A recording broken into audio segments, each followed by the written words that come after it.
السلام علیکم ناظرین حضرات، اس سے پہلے ہم نے ویڈیو میں بتایا تھا قیامت کی چھوٹی چھوٹی نشانیوں کے بارے میں۔ اس کا اگلا حصہ ملاحظہ فرمائیں۔ جب یہ لوگ شہر کی فصیل کے مقابل پہنچیں گے، اللہ اکبر بلند کہیں گے۔ اس نام کی برکت سے شہر پناہ کے سامنے کی دیوار گر پڑے گی اور مسلمان حملہ کر کے شہر کے اندر گھس پڑیں گے اور کفار کو قتل کریں گے اور خوب انصاف اور قاعدے سے ملک کا بندوبست کریں گے۔ اور حضرت امام مہدی علیہ السلام سے جب بیعت ہوئی تھی، اس وقت سے اس فتح تک 6 سال یا 7 سال کی مدت گزرے گی۔ حضرت امام یہاں کے بندوبست میں لگے ہوں گے کہ ایک جھوٹی خبر مشہور ہوگی کہ یہاں کیا بیٹھے ہو، وہاں شام میں دجال آ گیا اور تمہارے خاندان میں فتنہ و فساد کر رہا ہے۔ اس خبر پر حضرت امام علیہ السلام شام کی طرف سفر کریں گے اور تحقیق حال کے واسطے 9 یا 5 سواروں کو آگے بھیج دیں گے۔ ان میں سے ایک شخص آ کر خبر دے گا کہ وہ خبر محض غلط تھی، ابھی دجال نہیں نکلا۔ حضرت امام کو اطمینان ہو جائے گا اور پھر سفر میں جلدی نہ کریں گے۔ اطمینان کے ساتھ درمیان کے ملکوں کا بندوبست دیکھتے بھالتے شام میں پہنچیں گے۔ وہاں پہنچ کر تھوڑے ہی دن گزریں گے کہ دجال بھی نکل پڑے گا اور دجال یہودیوں کی قوم میں سے ہوگا۔ اول شام اور عراق کے درمیان میں سے نکلے گا اور دعویٰ نبوت کا کرے گا۔ پھر اصفہان میں پہنچے گا اور وہاں کے 70,000 یہودی اس کے ساتھ ہو جائیں گے اور خدائی کا دعویٰ شروع کر دے گا۔ اسی طرح بہت سے ملکوں پر گزرتا ہوا یمن کی سرحد تک پہنچے گا اور ہر جگہ سے بہت سے بددین ساتھ ہوتے جائیں گے، یہاں تک کہ مکہ معظمہ کے قریب آ کر ٹھہرے گا، لیکن فرشتوں کی حفاظت کی وجہ سے شہر کے اندر نہ جانے پائے گا۔ پھر وہاں سے مدینہ کا ارادہ کرے گا اور وہاں بھی فرشتوں کا پہرا ہوگا، جس سے اندر نہ جانے پائے گا، مگر مدینہ کو 3 بار حالن آئے گا، یعنی زلزلہ آئے گا، اور جتنے آدمی دین میں سست اور کمزور ہوں گے سب زلزلہ سے ڈر کر مدینہ سے باہر نکل کھڑے ہوں گے اور دجال کے پھندے میں پھنس جائیں گے۔ اس وقت مدینہ میں کوئی بزرگ ہوں گے جو دجال سے خوب بحث کریں گے۔ دجال جھجلا کر ان کو قتل کر دے گا اور پھر زندہ کر کے پوچھے گا، اب تو میرے خدا ہونے کے قائل ہوئے ہو؟ وہ فرمائیں گے، اب تو اور بھی یقین ہو گیا کہ تو دجال ہے۔ پھر وہ ان کو مارنا چاہے گا مگر اس کا کچھ بس نہ چلے گا اور ان پر کوئی چیز اثر نہ کرے گی۔ وہاں سے دجال ملک شام کو روانہ ہوگا۔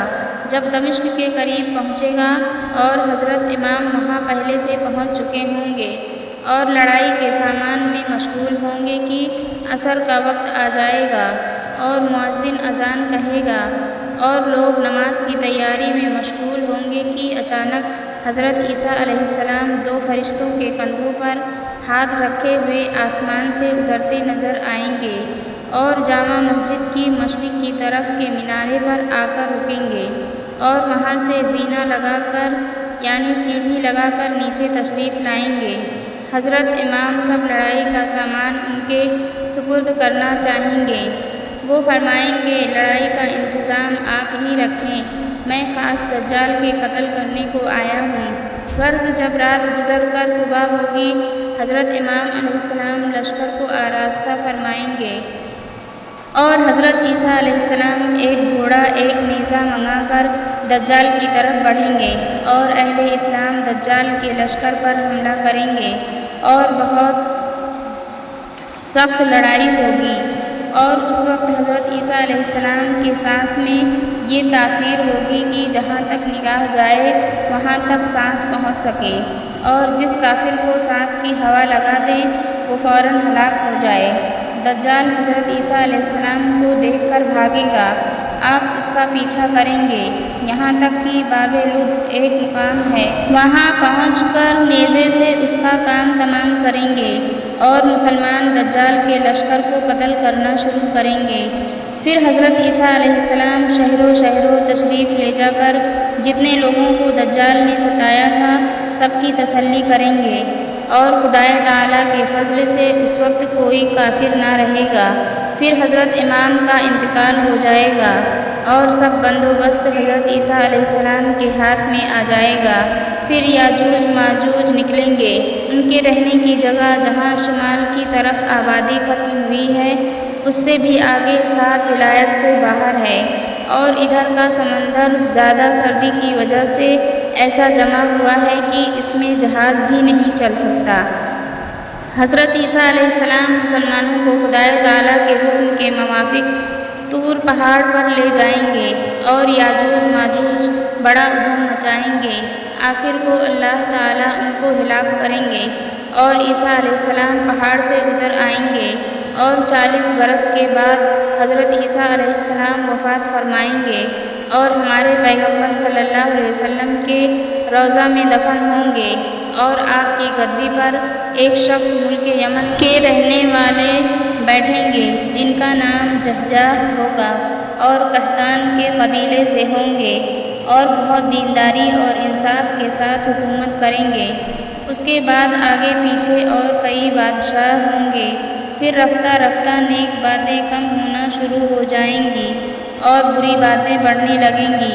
اس وقت آسمان پر ایک دھواں سا چھا جائے گا اور زمین پر برسے گا، جس سے مسلمانوں کو زکام اور کافروں کو بے ہوشی ہوگی۔ 40 روز کے بعد آسمان صاف ہو جائے گا، اور اسی زمانہ کے قریب بقرعید کا مہینہ ہوگا۔